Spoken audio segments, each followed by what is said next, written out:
All right, so today we're diving into something pretty deep. Deep waters today. Yeah, definitely deep waters. Yeah. We're going to be tackling objective morality. Ooh, a big one. It is, it is. Have you ever, wondered if there are moral principles that are just true no matter what? Like, true for everyone, everywhere. Yeah, think about it. Yeah. Murder. Would murder be wrong no matter where or when you lived? Yeah, that's a good example.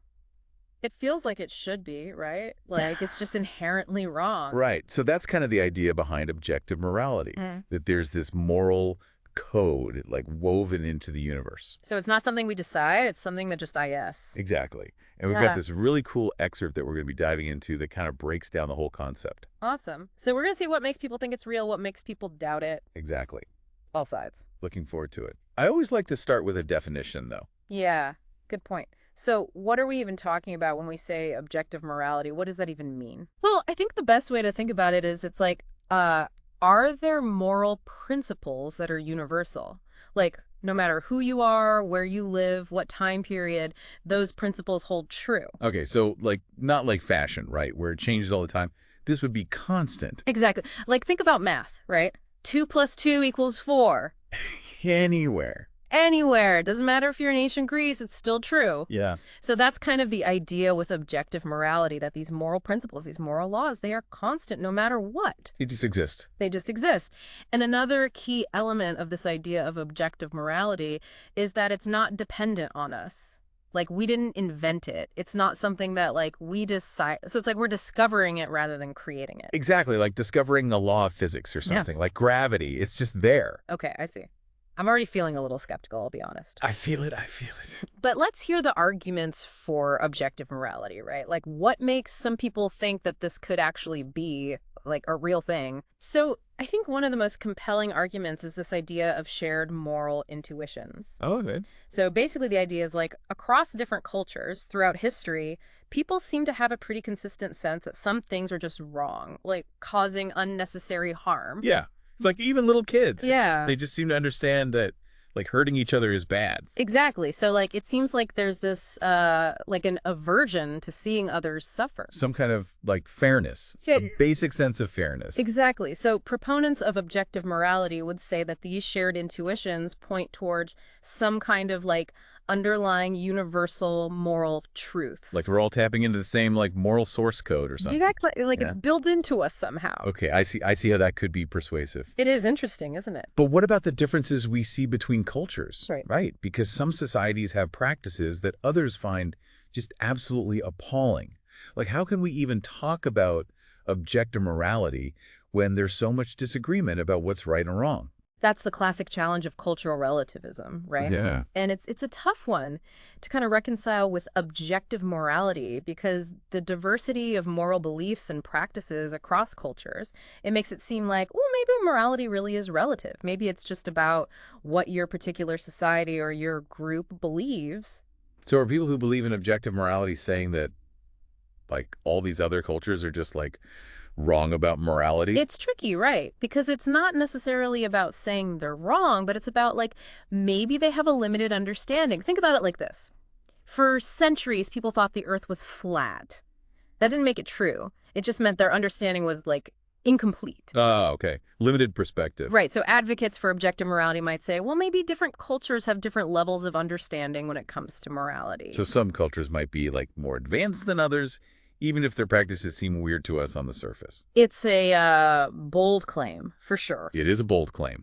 It does make you wonder, what would a truly advanced moral system look like? Yeah, I mean, that's a whole other can of worms, probably. Yeah, definitely another deep dive. But this idea of moral progress, Yeah. right? That's actually another argument in favor of objective morality. Think of the abolition of slavery or the fight for women's rights. Yeah. Most people today would agree that those were good things. We moved forward morally. Right. And if morality is totally relative, then any change is just as good as any other. Right. There's no real concept of progress. Right. It's just different, not better or worse. Exactly. But the very idea that we can make moral progress, that we can move towards something better, that kind of suggests that there is some objective standard of what's better, what's more just, what's more moral. Okay. I'm starting to see the logic here. Yeah, it's interesting. So we've got these shared moral intuitions, right? This idea that we need consistency when we're judging right and wrong, and then this concept of moral progress. Those are pretty compelling points. I think so too. But of course, there's another side to this coin. Right, of course. Yeah. There's got to be. So what are the arguments against objective morality? What makes people think that this whole thing might be an illusion? Well, this is where things get even more interesting. And I think one of the biggest challenges comes from, again, thinking about all those different moral practices that we see around the world. Right, we talked about that with cultural relativism. Exactly. But let's dig a little deeper there, because if morality truly is objective and universal, you'd think there'd be a lot more agreement about what's right and wrong. Yeah, you'd think so. But there's not. There's so much variation. Some cultures prioritize individual freedom above all else. Others, it's all about the collective good. Right. Some have very strict rules about sexuality. Others are way more permissive. Yeah. So it really does make you wonder, like, if all of this is supposed to be based on some objective moral truth, then how come there are so many different answers? Yeah, that's the million-dollar question, right? Like, are we saying all these other cultures are just wrong? That feels uncomfortable. It does. It does. And that's why some people say, well, maybe morality isn't objective at all. Maybe it's subjective. So instead of discovering some eternal moral truth that's out there in the universe, we're actually just expressing our own preferences. Or just following the rules of our society, right? Yeah. And our morality is shaped by where we grew up, what our experiences have been. Our upbringing, our culture. Exactly. And there's even some evidence to support this view from, science, from evolutionary biology. Oh, okay.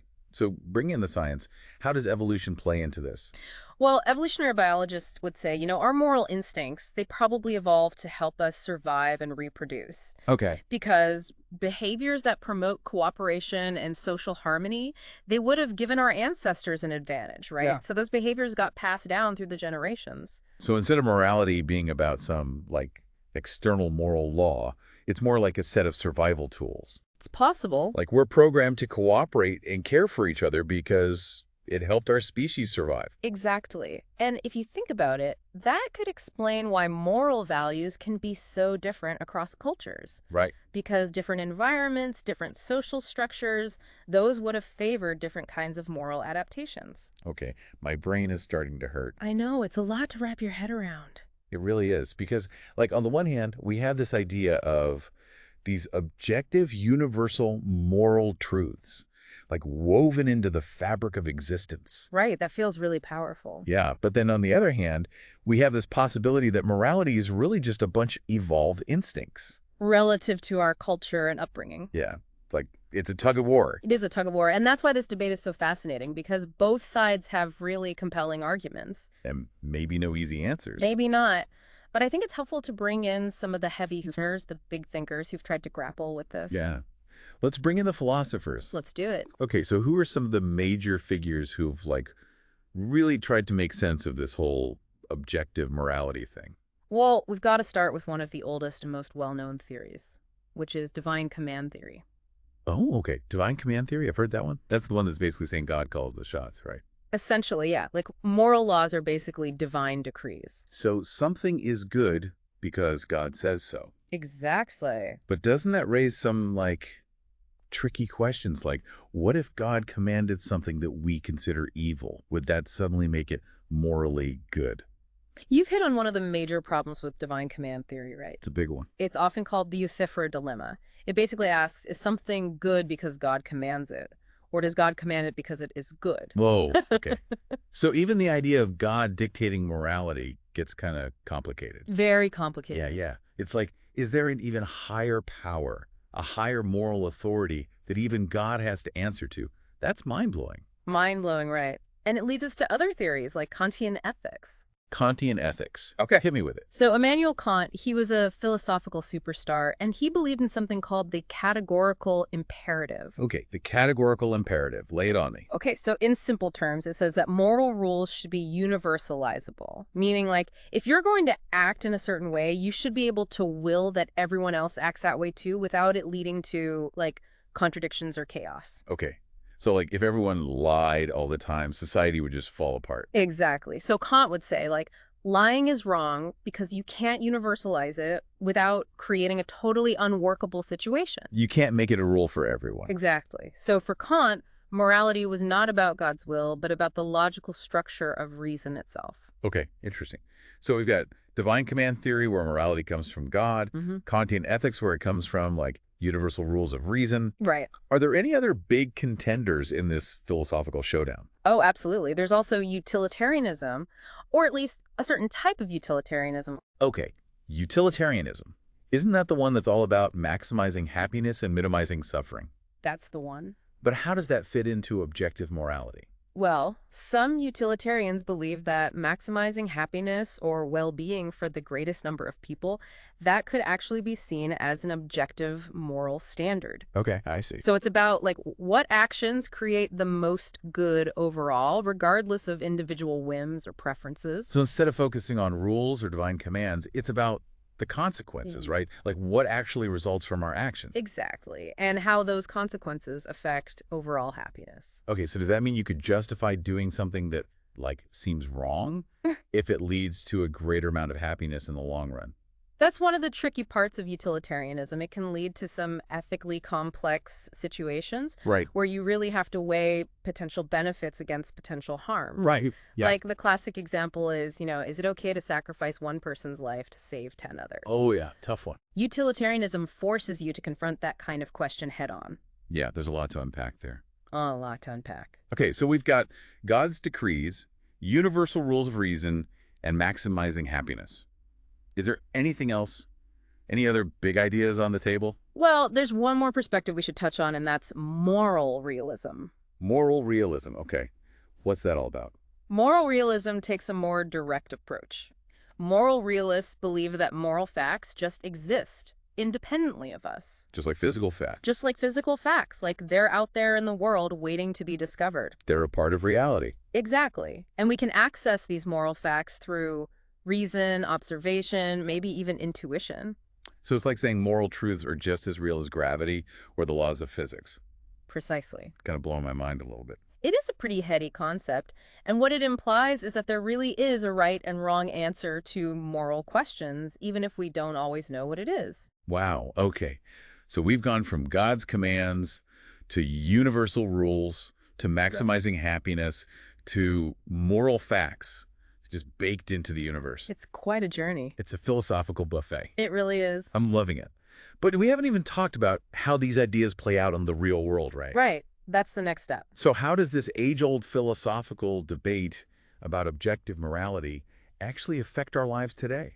Well, think about something like universal human rights. Okay, yeah, like the idea that everyone deserves basic rights and freedoms, no matter who they are or where they live. Exactly. And that idea, the very foundation of human rights, it really rests on the idea that there are certain moral truths that apply to all of humanity. That are just true, period. Truths that are objective and non-negotiable. Things like the inherent dignity and worth of every human being. So, like, if there's no objective morality, does that mean the whole idea of universal human rights just falls apart? That's what some people argue. They'd say, look, if you want to protect human rights, you kind of need to believe in some sort of universal moral standard. Okay, I see that. And it's not just human rights. Think about international law. Crimes against humanity. Things like genocide, war crimes. They're prosecuted on the basis of moral principles that are supposed to transcend national borders. So, like, when international courts hold individuals accountable for these horrific acts, they're basically saying there are some things that are just wrong, no matter what any particular country's laws or customs might be. You could definitely interpret it that way. It's like they're appealing to some higher moral authority. In a sense, they are, and it shows how these abstract philosophical ideas can have very real consequences in the world. Yeah, this is getting pretty intense. It is. But it really highlights how important these ideas are. Absolutely. And it's not just in courts and international law. It's also popping up in cutting-edge fields like artificial intelligence. Oh, yeah. Wait, AI. How does objective morality connect to AI? Well, as AI systems become more and more sophisticated, and they start making decisions that affect our lives, think self-driving cars, AI doctors were having to think about how to program ethics into these systems. Yeah, because we don't want our self-driving cars to run over pedestrians or our AI doctors to make biased medical decisions. Right. But that raises a huge question. How do you teach a machine right from wrong? Especially when we, as humans, are still arguing about it. That's the million-dollar question, isn't it? And some experts believe that objective morality could provide a framework for building ethical AI. But we just spent like an hour talking about how tricky objective morality is. I know, right? It's like we're asking AI to solve a puzzle that humans haven't figured out yet. It's a huge challenge. And it's not just a theoretical exercise, right? Because the decisions these AI systems make, they're going to have a real impact on people's lives. Exactly. It's a massive responsibility, That's and we fun. can't take it lightly. Okay, my head is officially spinning after all of that. I don't blame you. We went from like the basic definition of objective morality to different philosophical approaches to AI and the future of humanity. It's a lot to absorb. It is. I need a minute to process all of this. Take your time. We've only just scratched the surface. We've only just scratched the surface. Oh boy. There's always more to explore. I'm ready for more. But maybe after a short break?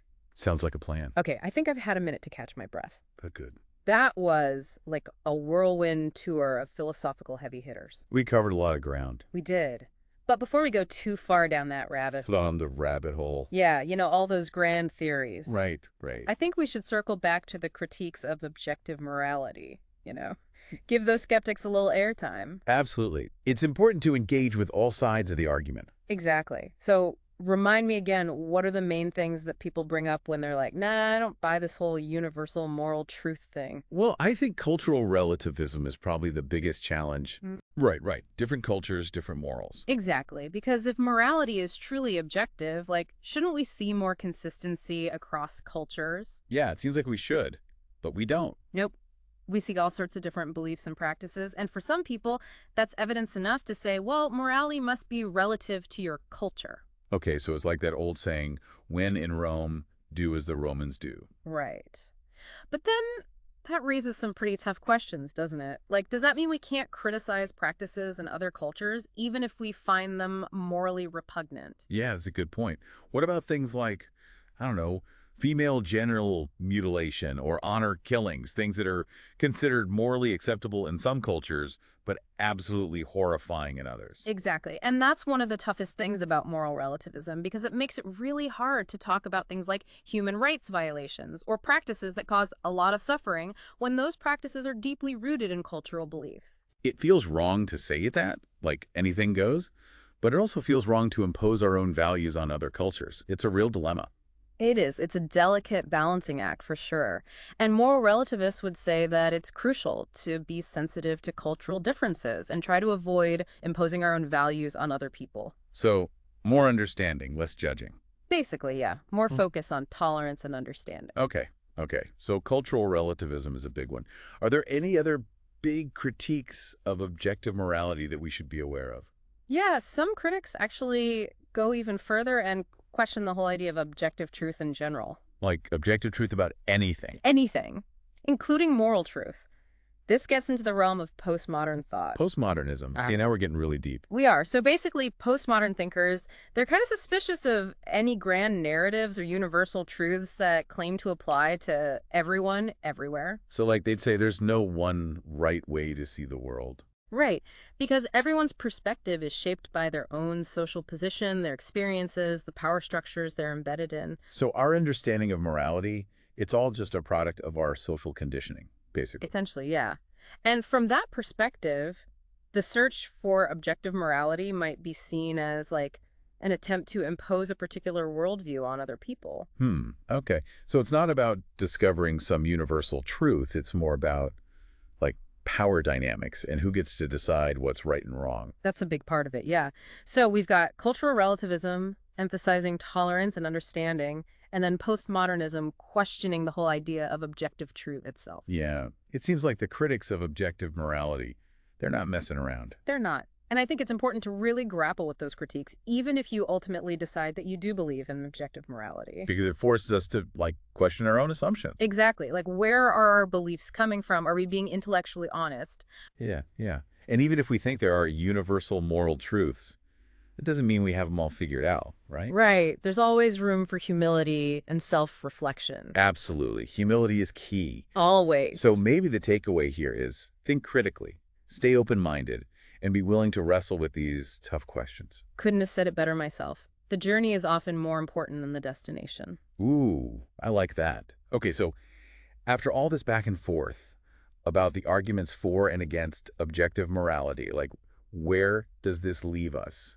What are we supposed to do with all of this? Well, I think one of the most important takeaways is just recognizing that this is a deeply contested idea. Like, there are really smart people on both sides of this debate, and it's probably not going to be resolved anytime soon. So we're not going to have, like, a definitive answer by the end of this episode. Probably not. I had a It feeling. might come down to a matter of faith or personal conviction. Okay, so it's less about proving something scientifically, more about what you choose to believe. In a way, yeah. But I think even if we can't definitively prove or disprove objective morality, the very idea of it, it's still incredibly valuable. Yeah, makes you think. It really does. It forces us to ask some really big questions about good and evil, about where our values come from, about what it means to be human. And those are questions worth asking, even if we don't have all the answers. Absolutely. And like we were talking about earlier, it's not just a theoretical exercise, right? These ideas have real-world implications. Right, like with AI. Exactly. Like, how do we build ethical AI if we can't agree on what's ethical in the first place? It's almost like we're asking AI to solve a problem that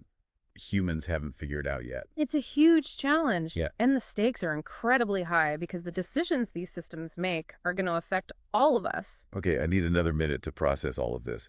We've gone from Socrates to self-driving cars. It's been quite a ride. It has. This might be one of the most thought-provoking deep dives we've ever done. I think so too. But there's always more to explore. Always more to explore. Okay, I'm ready for the next layer. Man, I'm still thinking about all that stuff about objective morality.